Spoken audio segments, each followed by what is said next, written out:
더위에 잘 지내셨습니까? 더워서 말하기도 아멘하기도 귀찮은 것 같아요. 할렐루야. 하나님의 은혜를 인정하고 고백하고 감사하시겠습니까? 오늘 맥주감사주일인데 말씀은 감사주일에 대한 말씀이 아니라 성서 일과에 계속되는 말씀을 전하려고 그래요. 감사하는 자들에게 감사한 일을 더하게 하시고 감사로 제사하는 자들에게 하나님의 구원을 베풀어 주시겠다 그랬습니다.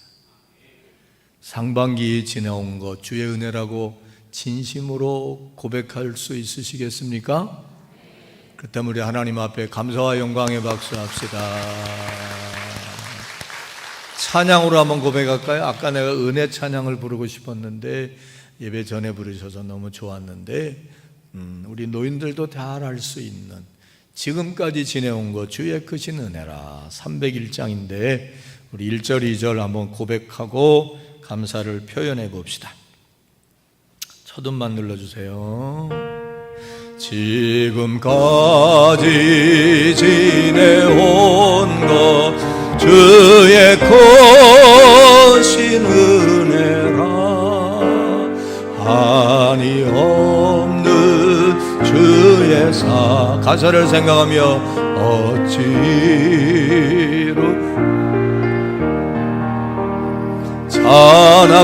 자나깨나 주의 손이 항상 가사를 띄워주면 좋겠네요. 모든 일을 주 안에서 형통하게 한번 다시 지금까지 지내온 것 지금까지 지내온 것 주의 크신 은혜라 한이 없는 주의 사랑 어찌로 말하랴 자나깨나 주의 손이 항상 살펴주시고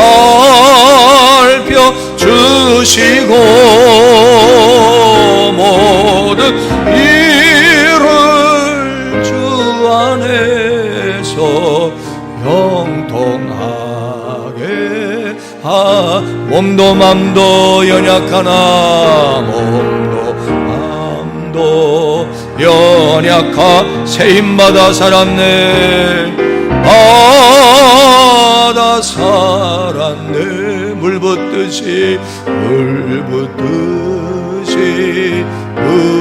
부시는 주의 은혜 족하다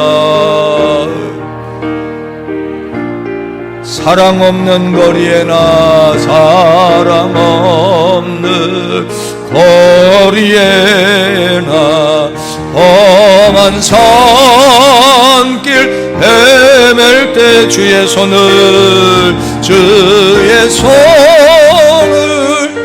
굳게 잡고 찬송하며 가리라.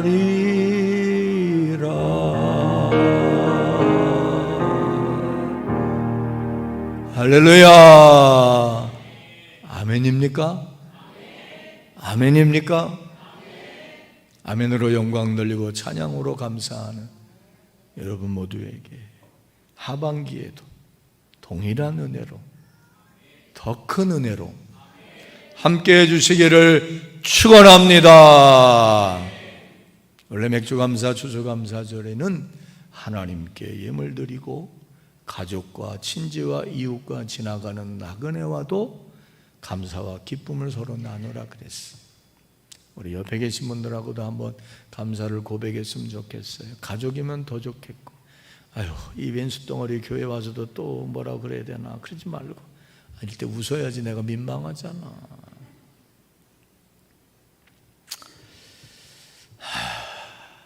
지난 6개월 동안 내 곁에 있어주고 사랑해주고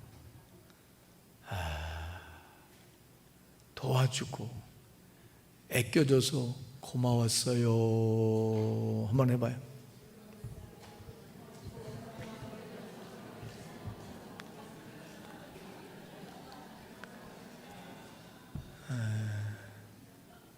아니, 안 그래도 좀 이럴 때 좀 그러면 앞으로 그렇게 해줄 거 아니야. 지난 6개월 동안 저를 위해 기도해 주셔서 감사합니다. 아멘 한 사람들은 한 사람들이고, 아멘 안 한 사람들은 기도 안 한 사람들이. 우리 고상명 권사님 오랜만이네요. 건강하셔서 감사합니다. 머리가 짧아지셨네. 네, 그래요. 뒷사람하고도 하고 싶지요. 다 덕분입니다. 고마웠습니다. 사랑합니다. 건강하세요.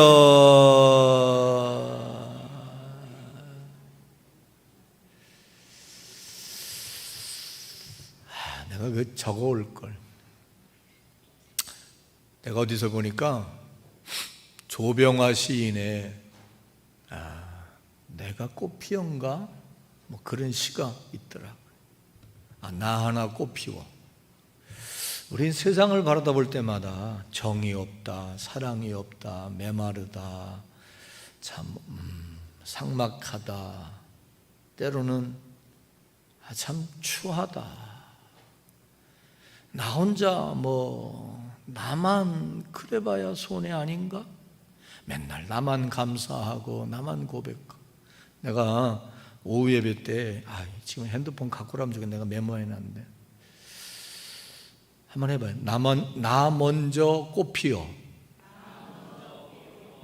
제목이 그래요. 빨리 누가 지금 인터넷 찾아봐. 조병화 시인인데 그렇다고 다 찾아보지 말고 이런 거예요. 예수님의 황금률에 무엇이든지 남에게 대접을 받고자 하는 대로 네가 대접해라. 이 세상에 꽃밭이기를 바라는데, 근데 사람들은 다 같이 또 네가 먼저 해주기를 바래요. 근데 내가 먼저 꽃 피워, 나 먼저 꽃 피우면 저들도 꽃 피울 것이고 우리 사는 세상 꽃밭이 되지 않게. 있지? 빨리 갖고 봐. 김 목사님 오늘 점수 땄어. 근데 있잖아요, 방송실에 내가 얘기할게요. 김 목사님이 체구는 작아도 목소리는 안 목사님의 2배로 커요. 그래서 내가 늘 얘기하거든요. 사회자가 찬송이나 기도를 너무 크게 하면 회중들이 조그맣게 한다. 조그맣게 해라. 그런데도 그냥 목소리가 큰 걸 어떻게 해. 그러니까 김 목사님이 할 때는 마이크를 줄이세요. 그리고 오후 예배 찬양할 때는 또 다시 키우세요. 찬양할 때 코러스가 큰데 사회자가 작으면 중간에 막 멘트 하잖아요. 그럼 안 들려. 목소리 큰 건 좋은 거야. 자, 나 하나 꽃 피어요. 내가 읽어볼게요. 조병화가 아니구나. 조동화구나. 들어봐요. 그거 보지 말고 이선영 권사님 나 좀 봐. 이선영 권사님 참 글솜씨가 대단히 훌륭하더라고. 내가 신방 받을 때 기도 제목 한 거 내가 간직하고 이렇게 책상에 놨어. 내가 언제 한번 소개해 드릴게. 내가 언론에다가 글이라도 하나 쓰고 싶어. 이야, 그랬다고 목사님은 또 이쁜 것들만 좋아해. 그러지 말고 진짜요. 저렇게 균형 잡힌 삶의 태도와 입장과 자세를 가질 수 있을까? 와. 백업 뮤직. 나 하나 꽃 피어. 나 하나 꽃 피어. 꽃밭이 달라지겠냐고 말하지 말아라. 내가 꽃 피고 나도 꽃 피면 결국 다른 방식으로 풀밭이 온통 꽃밭이 되는 것 아니겠느냐? 나 하나 물들어 산이 달라지겠느냐고 말하지 말아라. 내가 물들고 너도 물들면 결국 온 산이 활활 타오르는 것 아니겠느냐. 우리는 맨날 나만 사랑하는 것 같고 내가 감사하다고 그러면 뭐 달라지겠냐? 그래서 하다가도 말고 하기 싫어지고 억울한 마음 들 때가 있잖아. 다시 한번 해볼게요. 얼마나 마음에 드는지 몰라. 척하면 척이야. 김 목사님 그러던가 저 뒤에서 예배 드릴 때가 있는데 내가 얘기하면 아무거나 하지 않고 설교에 맞게 막 그걸 골라가지고 막 반주를 한대. 사람도 보고 하나님도 다 봐. 그렇다고 또 여기는 왜 칭찬하냐. 다시 해볼게요. 오늘 감사인데 맨날 나만 감사한다고 그러는 것 같고 억울하잖아. 나 하나 꽃 피어, 나 하나 꽃 피어 풀밭이 달라지겠냐고 말하지 마라. 네가 꽃 피고 나도 꽃 피면 결국 다른 방식으로 풀밭이 가시밭이 온통 꽃밭이 되는 것 아니겠느냐. 나 하나 물들어 산이 달라지겠느냐고 말하지 마라. 내가 물들고 너도 물들면 결국 온 산이 활활 타오르는 것 아니겠느냐. 내가 먼저 해봅시다.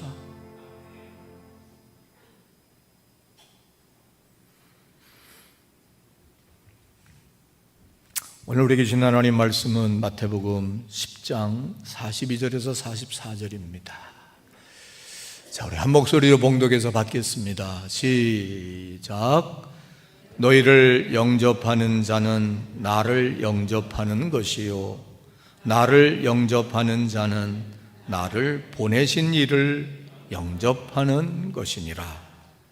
선지자의 이름으로 선지자를 영접하는 자는 선지자의 상을 받을 것이요 의인의 이름으로 의인을 영접하는 자는 의인의 상을 받을 것이요 또 누구든지 제자의 이름으로 이 작은 자 중 하나에게 냉수 한 그릇이라도 주는 자는 내가 진실로 너희에게 이르노니 그 사람이 결단코 상을 잃지 아니하리라 하시니라. 예수님 말씀으로 믿고 받아들이실 수 있으면 한번 아멘. 네. 지금 읽은 말씀은 계속되어지는 마태복음 10장의 말씀.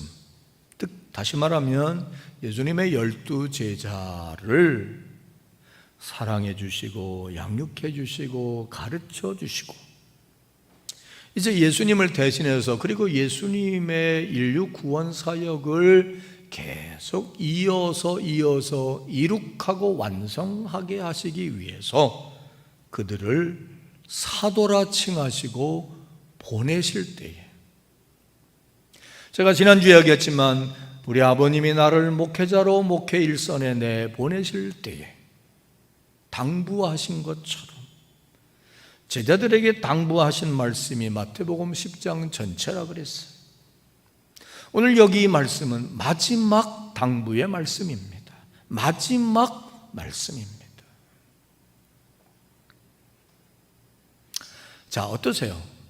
지금 3주 연속해서 이 말씀을 듣고 있는데 앞에서 말씀한 2주에 걸쳐서 당부한 내용과는 결이 다르다, 같다? 다르다. 뒤에 에어컨을 큰 거를 키면 시원한데 소음이 굉장히 심해서 일단 껐는데, 더우신 분들은 여기 에어컨 밑으로 앉으시고요. 또 내가 선풍기 바람이 싫다 그러면 내 옆에 있는 걸 끄지 마시고 선풍기 바람이 없는 대로 좀 앉아주시고, 내가 덥다 그러면 여기서 덥다고 막 그러지 말고 괜찮으니까 선풍기 옆에 앉아주시면 서로 좋고 예배도 조용하게 드리고 나가 에너지 절약도 할 수 있을 것 같아요. 중간에 옮기면 민망하니까 옮길 사람은 지금 옮겨요. 갱년기 우리 50대 권사님들 지금 옮겨도 돼. 요 앞에 선풍기 있잖아. 옷도 벗어도 돼. 말 이상하다 옷 벗으라 그러니까 괜찮아요. 그래, 막 불편한 것보다는 낫잖아. 더운 것보다는. 자, 다시 집중. 괜찮아요. 이해해야 돼요. 막 훅 올라와 막 더워서. 갱년기들. 결이 다르다 같다. 어떻게 달라요? 들어봐요. 앞에서 예수님은 제자들을 파송하면서 참 내 마음이 한마디로 이렇다 하는 소회를, 총평을 이렇게 하셨어요. 16절인데 내가 너희를 보냄이 지금 양을 이리 가운데 보내는 것 같다. 와, 내가 너희를 보내면, 내가 시집 보내면, 내가 아들 군대 보내면, 그지? 내가 우리 자식 어디 보내는데 마음이 이러다는 거예요. 충분히 이해가지요. 양을 어디 가운데? 이리들이 있는 소굴로 보내는 것 같다. 그렇다고 안 보낼 수도 없고 같이 따라갈 수도 없고, 그래서 이리 가운데 보내지만 가서 생명부지하고 사명 잘 완수하라고 예수님이 주의사항을 주시고 당부한 내용이 우리 지난주에 2주에 걸쳐서 들은 말씀이에요. 잠깐 상기해 보면 제일 먼저 한 말씀이 뭐냐? 17절에 따라요. 사람들을 조심해라. 원문대로 말하면 사람을 삼가하래요. 호랑이가 무서워요? 사람이 무서워요? 세상에 제일 무서운 게 뭐예요?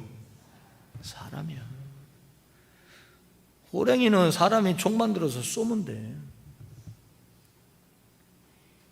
하나님의 일을 하고 귀신도 내쫓고 병도 내쫓고 사도들이 해야 할 일이 얼마나 많아고 버거워 보여요. 그러나 예수님이 첫 번째로 당부한 말씀이 뭔지 알아요?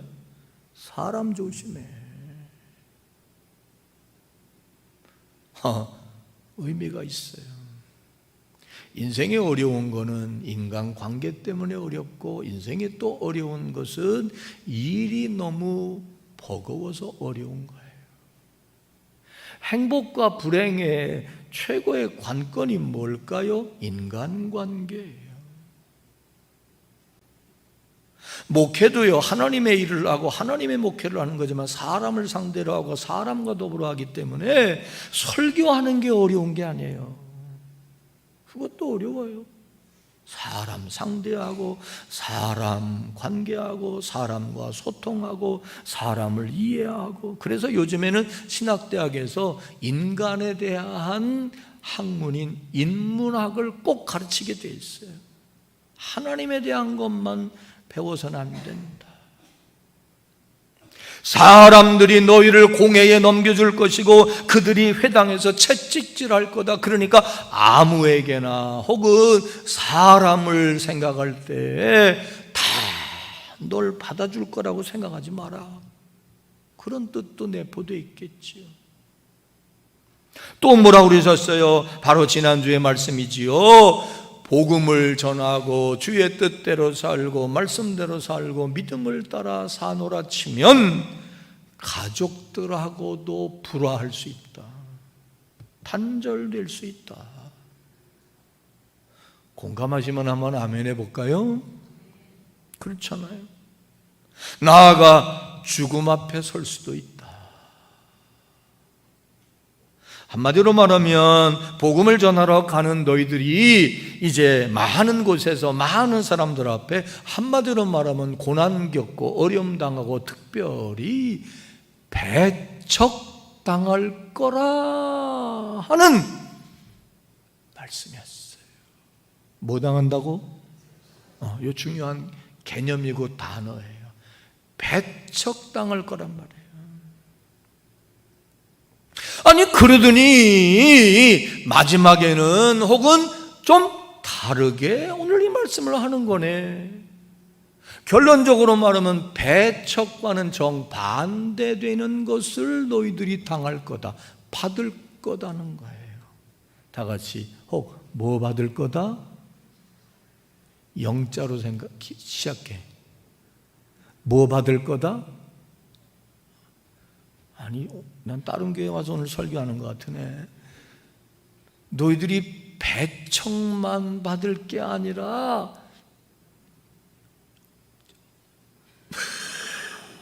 뭐 받을 거다? 오케이, 역시 배척하고 영접은 정반대잖아. 그래서 40절에서 뭐라고 말씀하십니까? 우리 다 한번 같이 확인해 볼까요?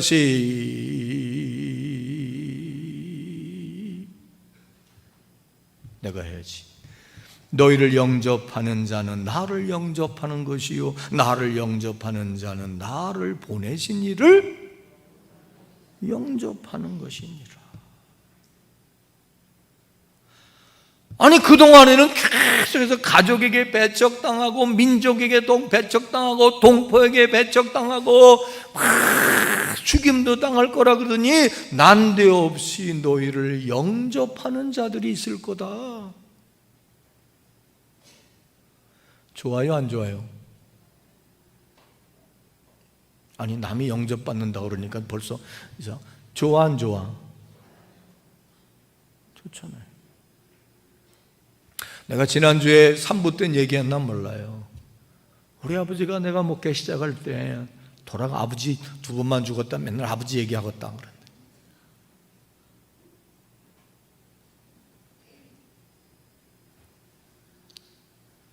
내가 목회 시작하러 딱 이삿짐 풀어놓고 시작할 때 우리 아버님이 예배 드리시면서 잠언 27편 말씀을 주셨다고 그랬지요. 그러면서 목회란 이런 거다, 목사의 삶이란 이런 것이다 라고 하신 첫 마디가 뭐냐? 목사는 교인들한테 밥도 먹고 밥도 얻어먹고 욕도 얻어먹는 거다. 그러니 목회란 그런 것인 줄로 알고 밥 얻어먹을 때, 영접받을 때, 대접받을 때 희덕거리고 이게 전부로 알지 말고 욕먹는 날도 있을 줄로 알아라. 욕먹지 않게 잘해라.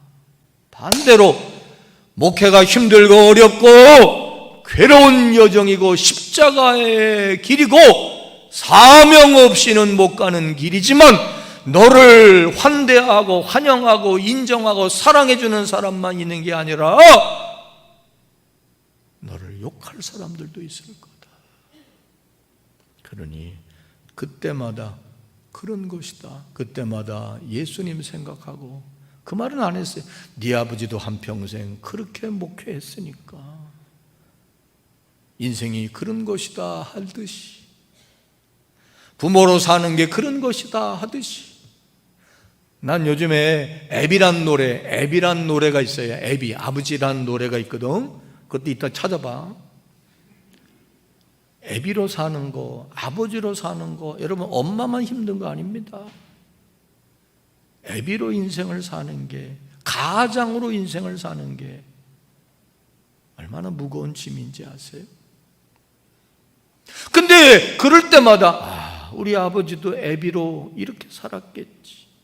우리 아버지도 아버지로 이렇게 살았겠지 생각하면 넘어가듯이, 마치 여자 여러분들이 아기 낳을 때 힘들고 어려워도 우리 엄마가 이렇게 고통스럽게 날 낳았지, 날 길렀겠지, 그러고 견디고 고마워하고 감내하는 것처럼 우리 아버지도 이렇게 목회했겠지, 우리 예수님도 이렇게 목회하셨겠지. 이 고난과 고초와 배척과 고통만 겪는 게 아니라 때로 너희가 영접받을 때도 있을 거라는 거예요.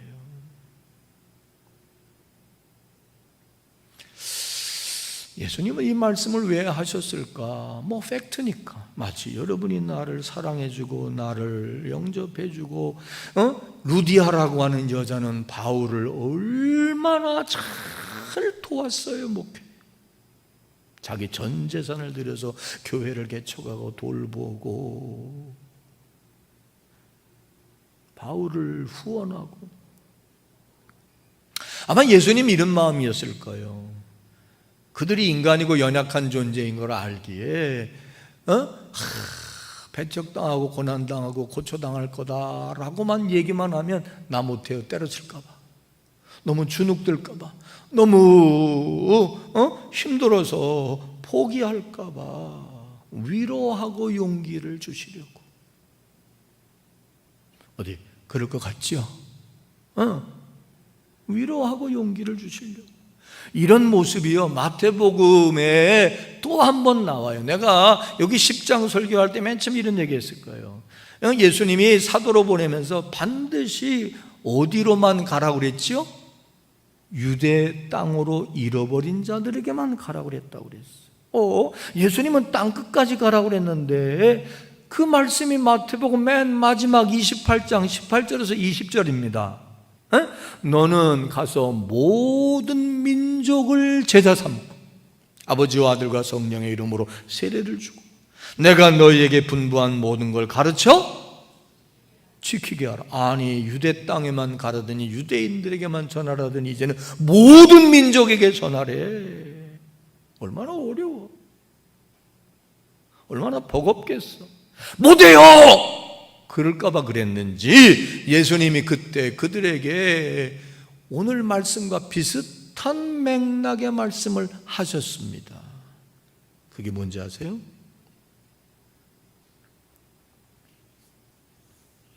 내가 세상 끝날까지 너희와 항상 함께 있으리라. 내가 세상 끝까지 가서 복음 전하려고 할 때 나도 내가 세상 끝날까지, 내가 어디서 복음을 전하든 어디서 어려움을 겪든 내가 어디서 말씀을 따라 믿음을 따라 살려고 하든 힘들고 어렵고 고단하고 배척당하고 갈등하고 고민할 때 그때마다 내가 너희와 항상 함께 있어줄 테니까 두려워 마라, 포기하지 마라, 중단하지 마라, 낙심하지 마라 하셨던 것처럼 너희는 배척만 당하는 게 아니라 뭐도 받을 거다? 영접도 받을 거다라는 말씀을 오늘 해주시는 겁니다. 실제로 그대로 됐어요. 자, 그러면 하나씩 한번 살펴봅시다. 영접이란 말이 뭘까요? 영접이란 단어는 여기 오늘 여기에서만 나오는 게 아니라 성경에서 영접하다라는 말이 많이 나오는데 그 중에 우리가 꼭 알고 알아야 하는 말씀이 있어요. 요한복음 1장 12절 시작. 영접하는 자, 여기 나올 줄 알았지? 안 나왔다고. 영접하는 자, 그 이름을 믿는 자들에게는 뭐라고? 하나님의 자녀가 되는 권세를 주신다고 했어. 그 영접이나 요 영접이나 같다 다르다 한글 성경도 같고 원어도 같아요. 너희를 영접하는 자, 예수를 영접하는 자, 그 영접이란 뜻이 뭐냐? 따라합시다. 맞아들이다, 환대하다. 그래서 예수를 영접한다는 말은 예수님을 하나님이 보내주신 구세주로 믿고 맞아들이는 거예요. 받아들이는 거예요. 제자들을 영접한다는 말은 그들을 맞아들이고, 특별히 오늘 제목대로 그들을 환대하는 거예요. 환대가 뭘까요? 길손이 자기 집에 도움을 요청할 때, 지나갈 때 자기 집으로 맞아들여서 음식을 접대하고 잠자리를 제공하는 행위. 길손이, 나그네가 내 집을 지나갈 때 맞아들이고 접대하고 잠자리를 제공하는 것, 그게 영접이고 환대예요. 좋겠네. 근데 이 말씀은 단순히 좋은 게 아니에요. 아주 맞춤형으로 예수님이 당신의 명령을 제자들이 이행해야 하는데 아주 맞춤형으로 말씀에 순종할 수 있음을 입증해 주신 말씀이에요. 무슨 말이냐? 앞에서 보면 제자들에게 예수님이 자, 가가호 방문하고 마을 다닐 때 전도 여행 다니는데 뭘 준비해 가지고 가야 되느냐? 그럴 때 이렇게 말하셨어요. 전대, 돈주머니도, 요즘으로 말하면 카드도, 체크카드도, 캐시도, 금이나 은이나 동 가지고 가지 마. 여행을 위하여 배낭도, 두 벌 옷도, 신이나 지팡이도 가져가지 말래요. 준비 없이 여행을 떠나는 일은요, 참 위험해요. 근데 예수님이, 모든 걸 아시는 예수님이 제자들을 예수의 일을 위해, 복음 전하는 일을 위해 떠나보내시면서 아무것도 가져가지 말라? 너무 무책임한 거 아니에요? 뭘 모르는 거 아니에요? 예수님이 그러실 리가 있나요? 다 같이 그렇게 준비를 못해도 안 해도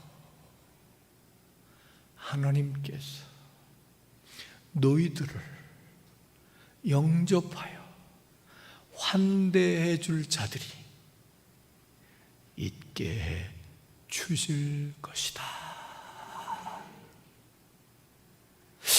아니, 두 벌옷도 가져가지 말고, 신발도 가져가지 말고, 배낭도 가져가지 말고, 돈도 가져가지 말고, 그러면 어디 가서 뭐 먹고, 어디서 쉬고, 어디서 자고, 어디서 닦고, 어디서 옷이 있어서 그걸 해요? 걱정하지 마. 그런 사람들이 있을 거다. 그런 사람들을 만나게 될, 그런 사람들이 너희들을 도와줄 거다. 아멘 좀 해봐요. 나하고 신학교 동기 목사님이 이 부천에서 저 한신 아파트에서 박장에서 시작해서 은퇴했어요. 나보다 형님이기 때문에. 은퇴하고는 뭐 하느냐 하니까 태국, 필리핀 이런 데 미전도 종족, 산족 이런 데 가서 거기 교회 가서 설교하고 거기 평신도 목회자들을 훈련시키는 일을 해요. 자비량으로 하고 은퇴한 교회에서 조금 지원해 주는데 돈이 모자라.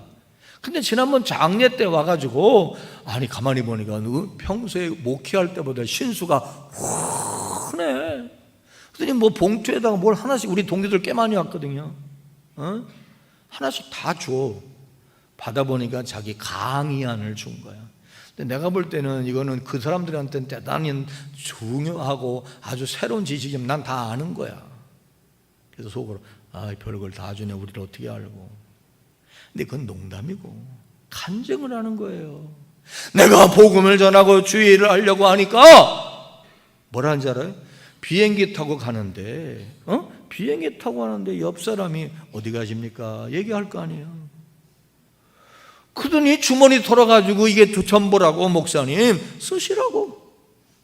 100불도 주고 200불도 주고 갔는데 생각지도 못하게 거기서 통역하는 사람을 또 만나게 되고 이 모양 저 모양으로 정말 신기하고 놀랍단 말이야. 다 채워주시고 다 도와주시고 다 해서 아니 신수가 헌하더라니까. 내가 이 얘기하려는 거예요.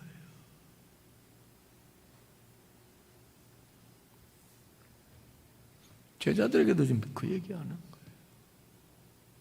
그러면서 너희를 영접할 자가 있을 거다 그 말도 위로가 되는데 예수님은 거기서 끝나지 않고 계속해서 이렇게 말하시잖아요. 중요한 걸 가르쳐 주려고 한 거예요. 너희를 영접하는 자는 너희를 보낸 자 누구를? 예수님을 영접하는 것이고 나를 영접하는 자는 나를 보내신 그분 누구? 하나님. 이 뭘 말하는 겁니까? 첫째는 복음을 위하여 말씀대로 살아가는 일에 어려움만 있는 게 아니라 돕는 이도 위로해 주는 이도 환대해 주는 이도 있을 거다. 그러니까 두려워하지 마라 하는 얘기 하나 하고 너희들을 환대하는 자들에게 내가 가만히 있지 않을 거다. 또 그것은 너희를 환대한 것으로 그치는 게 아니라는 중요한 얘기를 해주고 계신 거예요. 탈무드에 이런 말이 있어요. 한 사람을 살리는 것은 인류를 살리는 것이다. 마태복음 25장 보면 마지막에 우리를 심판대 앞에 설 때에 잘 알지요.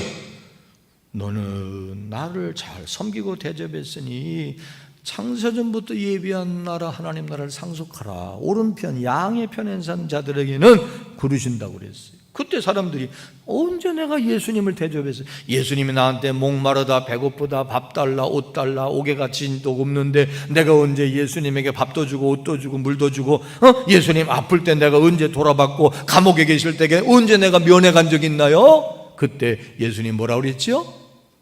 지극히 작은 자 하나에게 한 것이 곧 나에게 한 거다. 너희를 영접하고 너희를 환대한 게 곧 누구에게 한 거다? 나에게, 나아가 하나님에게 한 것이다. 그래서 하나 배우자고요. 내가 다른 사람을 홀대하고 배척하는 거 그것도 해서 안 될 일이지만 내가 사람을 존중하고 그를 인정하고 그에게 호의를 베풀고 내가 환대하는 일은 한 사람에게 한 거로 그치는 게 아니라는 거예요.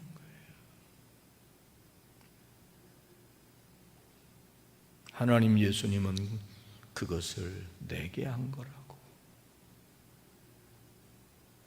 내게 한 거라고, 죽게 한 거라고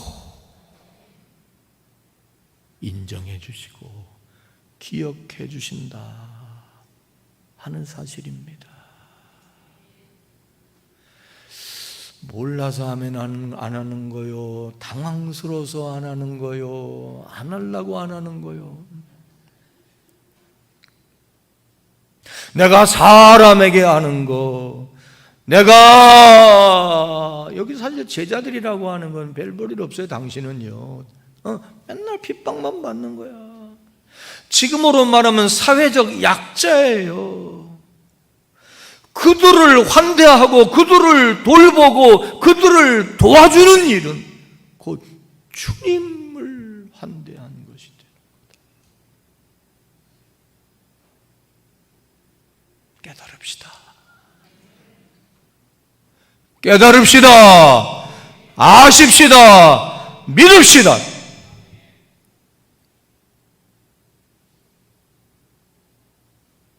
뭐 우리 옛날에 뭐 그런 거 많잖아요. 저 거지가, 저 손 벌리는 저 사람이 예수님일 수도 있다 하는 얘기. 우리는 피차 서로 존중해 여겨야 할 줄로 믿습니다. 왜? 인간이기도 하지만 하나님의 피조물이니까. 왜? 예수님이 똑같이 피 주고 사신 다 같은 주의 자녀들이고 주의 백성이고 주님의 사랑의 대상이니까. 모든 인간이 하나님의 형상 따라 지음받은 천부인권, 다 인권이 있는 존재들이니 소중히 귀중히 여기고 환대하라는 거예요. 특별히 중요한 얘기 할게요. 따라합시다. 환대가, 크게 환대가 구원을 받게 한다.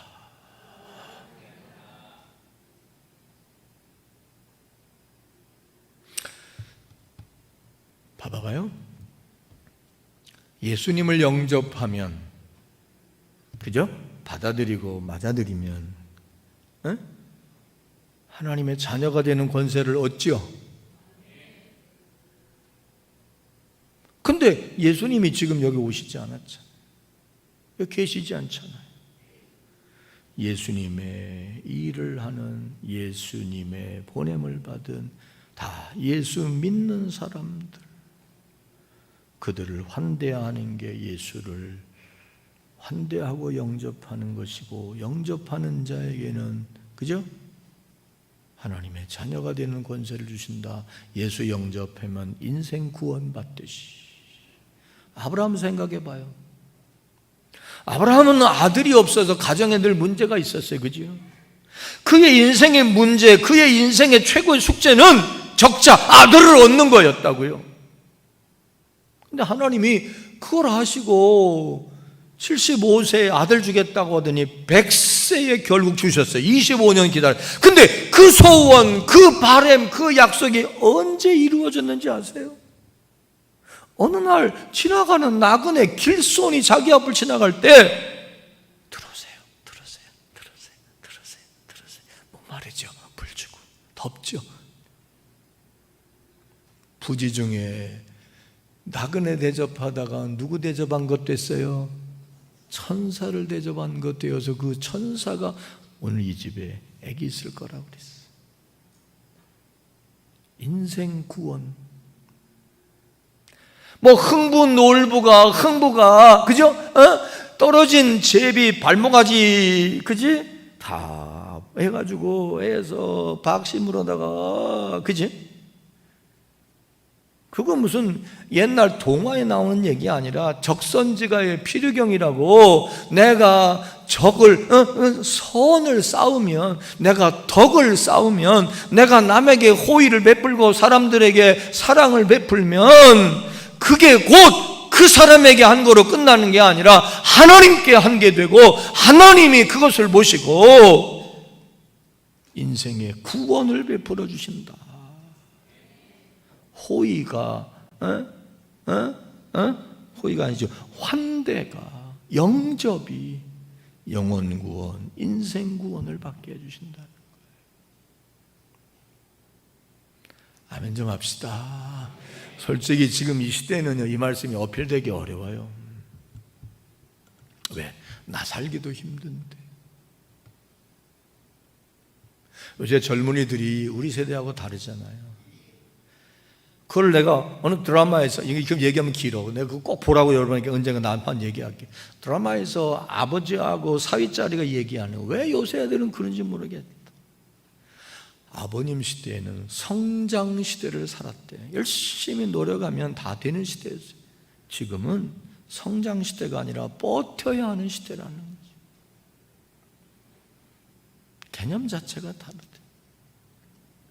왜 아파트는 맨날 짓는데 집이 없을까요? 우리나라 현재 40% 정도가 다 1인 가구예요. 1인 가구.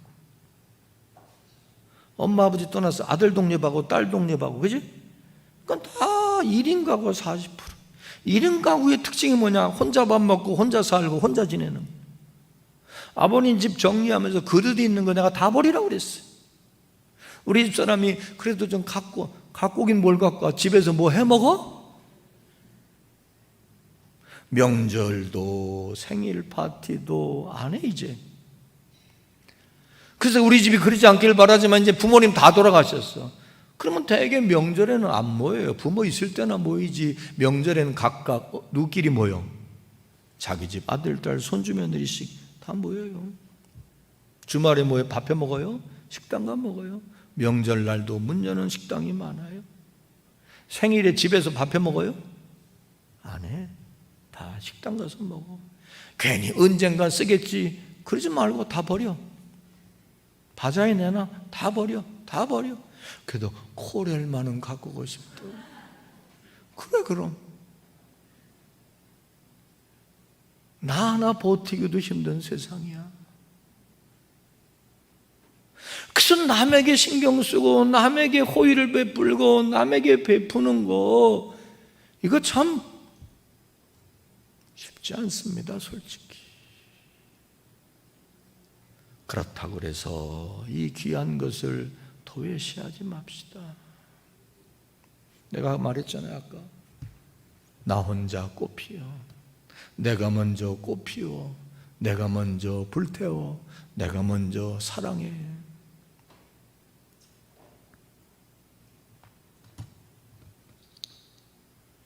그럴 때 내 영혼이, 내 인생이 주님 기쁘시게 하고 주님을 섬긴 일이 되고 주님을 환대한 일이 되고. 구약을 봐요. 고아와 과부와 나그네와 객을 절대로 그냥 보내지 말라 그랬어. 그러면 오늘 본문에도 상을 잃지 않겠다 그랬죠. 복받을 짓을 하고 삽시다. 환대받을 짓을 하고 삽시다. 우린 다 알아요. 행한 게 없으면 거둘 게 없다고. 인생은 심은 대로 거두고. 오랜만에 합시다. 인생은 뭐야 이거? 부메랑이다. 결국은 내가 행한 거 내가 받는 거야.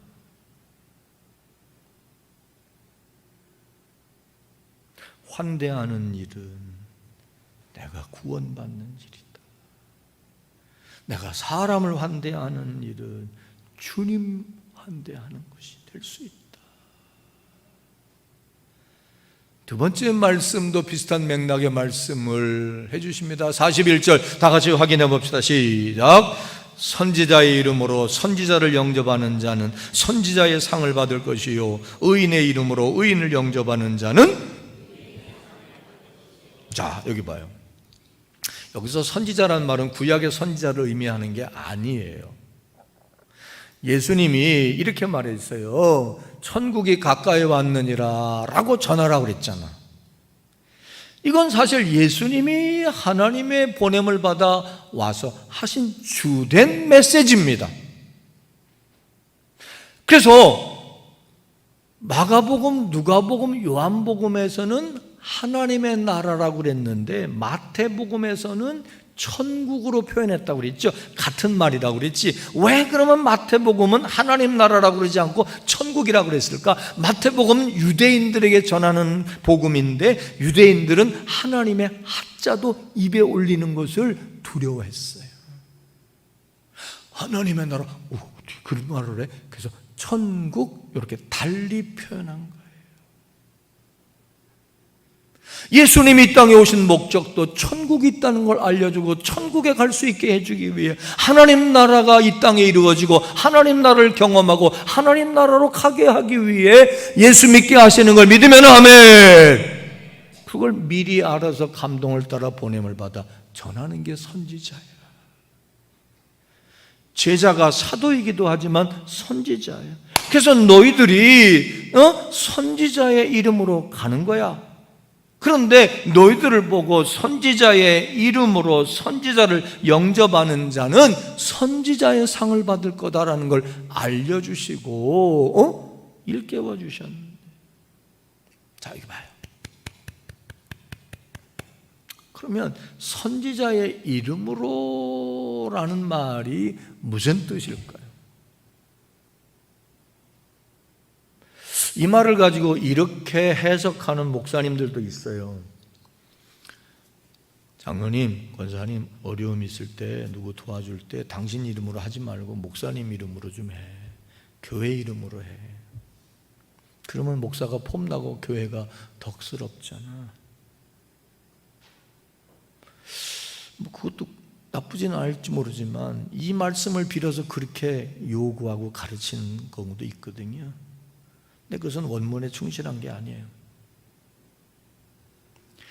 여기 선지자의 이름으로, 의인의 이름으로라고 할 때 그 이름으로라는 말은 아람어예요. 아람. 신약 성경은 헬라어와 아람어로 기록됐어요. 아람어로 이름으로라는 말은 전치사인데 무엇 때문에, 무엇이기 때문에 그런 전치사예요. 그러므로 선지자의 이름으로, 제자의 이름으로, 그 말은 그가 뭐이기 때문에? 선지자이기 때문에. 그가 잘나서, 그가 대단해서, 그가 말씀을 잘 전해서, 그가 내 마음에 들어서가 아니라 너희들을 내가 선지자로 보내는데 그들이 너희들을 내가 보낸 선지자라고 생각하고 마음에 안 들고 힘들고 어려워도 그들을 선지자이기 때문에, 아주 쉬운 말로 말할게, 목사님이시기 때문에 여러분이 존경하듯이, 부모님이기 때문에 내 마음에 안 들어도 말을 듣듯이, 선생님이기 때문에 학생이 말을 듣듯이, 그들이 하나님의 보냄을 받아 하나님 말씀을 전해주는 선지자이기 때문에 그들을 잘 영접해서 환대하면 선지자가 받을 상을 그가 받게 될 것이다. 아주 안 하려니까 아멘도 안 해. 그 말입니다. 그럼 여기서 의인의 이름으로란 말이 뭘까요? 의인의 이름 도무지 여러분이 생각해 보면 무슨 말인지 미안합니다만 거의 몰라요. 그죠? 성경을 보면 의인은 없나니 하나도 없다고 그랬어요. 여기서 의인은 뭐냐? 제자들을 통해서 예수를 소개받고 예수를 받아들이고 예수를 믿으면 믿음으로 다 같이 뭐라고 칭함을 받는다? 의인이라 칭함을 받는다. 그들은 내 마음에 안 들어도, 그들은 별 볼 일 없어도 그들을 잘 영접하면, 다른 말로 말하면 뭐하면? 환대하면. 우리로 말할까요? 내 마음에 안 들어도 저 사람이 예수 믿는 사람이니까, 저 사람이 구원받은 백성이니까, 하나님이 죄사함 받게 해주시고 용서해 주시고 의롭다고 여겨주시니까 인정하고 환대하고 사랑하고. 참 아멘 안 하는 게 현실이야. 인정하고 존중하고 사랑하고 도와주고 함께 더불어 하고. 네, 아무리 시간이 없어요. 이 대목에서 이 말 한번 해야 되겠어. 내가 이번 주에 어느 글을 보니까요, 예수님이 십자가 지심으로 성전 휘장이 찢어져서 예수의 이름으로 나아가면 누구든지 하나님 앞에 나올 수 있고 하나님을 배울 수 있게 된 걸 믿으시면 아멘. 근데 오늘날 한국 교회가 그 휘장을 다시 꼬매버리려고 한다. 다시 차단하려고 한다. 다시 없던 일로 하려고 한다. 왜? 한국 교회 교인들은 자기들이 의로워서 의인 됐다고 생각하고, 자기들은 은혜로 주님의 은총으로 죄사함 받아 의인되고 의롭다 칭함을 받는데, 세상에서 조금 죄 있다, 허물 있다, 잘못 있다, 교회 안에서도 조금 뭐가 어쩌다 저쩌다 그러면 다 배척한다는 거야. 다 이놈은 이래서 안 되고 저놈은 저래서 안 돼. 그래서 그 휘장을 다시 꼬매려고 한다는 거예요. 물론 불의와 타협하지 않아야 하지만 우리 옛말에 죄는 미워해도 뭔 미워하지 마라? 근데 우리는 나는 죄가 없어서 의롭게 된 줄로 알고 죄인을 자꾸 배척해요. 교회가 자꾸 배척해요. 교인들끼리 서로 배척해요.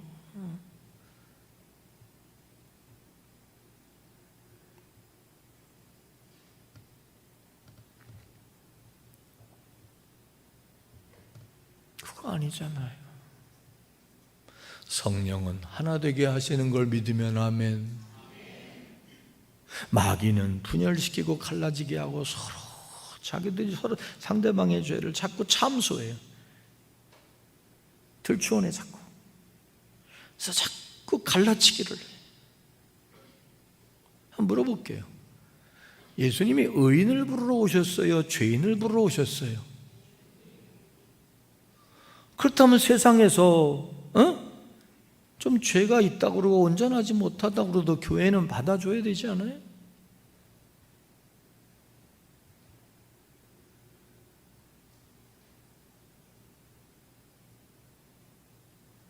근데 한국 교회는 자꾸 배척해요. 환대하는 게 아니라. 그러니까 점점 교회는 세상에서 고립되게 돼 있어요. 예수님은요, 가늠하다 현장에서 붙잡혀온 여인은 돌로 쳐 죽이는 게 당시 유대인의 법이고 구약 성경의 법이에요. 현장에서 가늠하다 붙잡히면 남녀 그놈들을 창으로 둘을 관통해서 확 배를 찍어 죽이라고 그랬어요. 근데 하나님은, 예수님은 네 중에 죄 없는 자가 먼저 돌로 쳐라 그랬지. 용서해 주시고 내가 너를 용서하니 가서 다시는 그리하지 마라. 근데 오늘 우리는 요즘에 이슈가 되고 있는 여러 가지 차별에 대한 문제라든지, 그죠? 세상에서 뭐 조금, 요즘에 내가 2부 때 그런 얘기 했어요. 요즘은 이혼 얘기 함부로 할 수가 없는 시절이에요. 암 환자도 너무 많고 혼자 사는 사람도 너무 많고, 근데 뭐가 조금 특이하다 그러면 자꾸 이상한 눈으로 바라보고 이래서 저렇고 어쩌고 저쩌고 자꾸 배척하고, 그래서 교회는 점점 텅텅 비어가요. 그건 기독교가 아니에요. 아멘? 깨우쳐야 돼요. 우리들만의 세상을 만들어버리면 안 돼요. 우리들만의 교회가 되면 안 돼요. 우리가 의로워서 구원받은 거 아니라는 걸 잊어버리면 안 돼요. 그리고 그들을 적대시하면 안 돼요. 그건 잘못된 기독교 신앙이에요. 약한 자, 병든 자, 소외된 자, 보호가 필요한 사람, 차별받지 않아야 할 사람,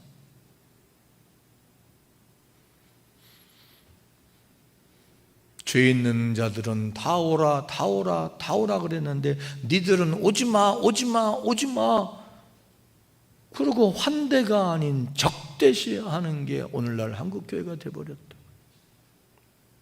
어떻습니까? 미안한 얘기지만 우리 목장 예배가 빨리 활성화되길 바라는데 연말만 되면 맨날 내가 듣던 얘기, 저 인간하고 나하고 같은 목장 해주면 난 교회 안 나와요. 물론 불편할 수 있어요. 물론 마음에 안 들 수 있어요. 물론 은혜가 안 될 수 있어요. 그러면 조금 다른 사람하고 해주시면 안 돼요. 제가 인격 수양에 들대서 저런 사람은 조금 감당하기 어려운데요. 뭐 그러면 아에서 다르고 어에서 다르고, 저런 인간하고 나를 같이 붙여주면 나는 교회 안 나와. 미안합니다만 자기는 뭐 완전한가? 그렇게 따지면요 상대할 사람 없어요. 내 입에 맞는 떡은 없어요. 완전한 사람은 없어요. 그래서 예수님 말하셨어요. 긍휼히 여길 줄 아는 자가 복이 있나니 그가 사람으로부터 하나님으로부터 긍휼히 여김을 받을 것이니라. 왜 나이 먹어가면서 독단적이 되고 독선적이 되고 자기 아집대로만 하려고 하는지, 좀 포용적이 되고 좀 다 수용할 수 있으면 좋으련만 우리 모두가 참 쉽지 않습니다. 오늘 제목은 환대입니다. 제자들에게 냉수 한 잔 대접한 것도 상을 잃지 않겠다 그랬어요. 냉수는 지극히 보잘것없는 겁니다. 그러나 꼭 필요한 것이에요. 따라합시다. 환대하는 일에 있어서는 크고 작음이 없다. 아멘? 냉수 한 그릇도 그들에겐 정말 요긴한 것이었을 거예요. 또 나는 마음은 그런데 뭐가 있어야 하지요. 아무리 없어도 냉수 한 잔은 줄 수 있잖아. 그죠? 없다고 핑계하지 맙시다. 작은 것 받았다고 서운해하지도 말고, 작은 것밖에 줄 수 없어서 안 준다고 스스로 포기하지도 맙시다. 그리고 여기서 하나 꼭 우리가 적어도 우리 수준 있는 우리 풍성한 교회 교인들이라면 하나 조금 더 깊이 들어가 보고 싶어서 내가 준비했는데 얘기할까요 말까요? 하라고 그래야 돼 말아야 돼. 시간은 가는데 더워 죽겠는데 하긴 또 하라고 안 해도 하겠지 뭐. 여기 봐요. 마태복음 10장은요 그 주 대상 듣는 이가 제자들이었어. 다시 말하면 오늘 너희를 영접할 자가 있을 거야. 너희를 영접하고 너희에게 물 한 잔 주고 너희를 환대하는 자를 내가 잊지 않겠다 하는 얘기인데, 이 말씀은 교인들에게 한 말이 아니야. 제자들에게 한 말이야. 그러기에 이 말씀에 좀 더 깊은 내면에 혹은 복선에 주님이 주시는 이미지가 뭔지 아세요? 네, 미리 빨리 말할게요. 따라해봐요. 환대 받는 것도 중요하지만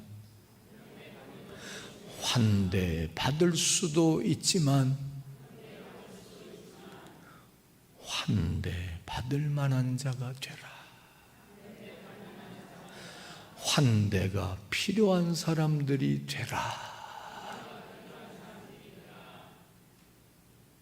라고 예수님이 제자들에게 말씀하시는 의도도 있을 거예요. 내가 어저께 김 목사님하고 점심에 잠깐 무슨 얘기를 했어요. 목사님, 내가 목사님한테 설교는 이렇게 하고 몸가짐은 이렇게 하고 뭔 이렇게 하라고 하는 게 어떻게 들을지 모르지만 나는 당신이 존중받는 목사가 되길 바라서 하는 말이에요. 요즘 이 시대는 내가 한 말 그대로 합니다. 요즘 이 시대는 권위를 인정하는 시대가 아니에요. 노인한테 그러면 돼? 부모한테 그러면 돼? 목사님한테 그러면 돼? 이제는 그런 시대가 아니에요. 여러분, 노인하고 어르신하고 차이가 뭔지 알아요? 나 이제 젊었을 때 이 말 못했어. 근데 코로나 때 나를 어르신으로 분류하더라고 이제. 노인하고 어르신의 차이가 뭔지 아세요? 어른을 어떻게 이렇게 대우해? 그러기 이전에 마땅히 대우해야지. 근데 대우받을 만한 존재가 되어야 하는 것도 생각해 봐야 되는 거예요. 너희를 영접할 자들이 있을 거다. 너희들이 영접을 받을 거다. 너희가 환대를 받을 거다. 좋겠네가 아니라, 여러분, 예수님이 영접받고 환대받았음을 인정하시면 아멘. 근데 왜 그랬어요? 하나님의 아들이기 때문인가요? 아니지요. 당신을 내어 던져서 다른 사람을 살리고 다른 사람을 유익하게 하고 다른 사람을 도와주고 하면 좀 한번 넘어가겠네. 나보다는 남을 생각하고 나보다는 하나님의 뜻을 생각하고 나를 희생하고 나를 죽이고 나를 다 내려놓아서 다른 사람의 유익과 하나님의 뜻을 온전히 이루어 드리기 위해 죽기까지 했더니 사람들이 예수님을 환대하는 거 아닙니까? 너희들도 받으려고만 하지 말고 받을 거니까 그러나 받을 만한 자가 되라. 환대가 필요한 사람이 되라. 어른으로, 부모로, 선생님으로, 목사로, 교회에 어른으로 사랑도 받겠고 존중도 받겠지만 당연히 받는 게 아니다. 환대가 필요한 사람이 되라 하는 말씀으로도 읽읍시다. 받자고요. 기도하겠습니다.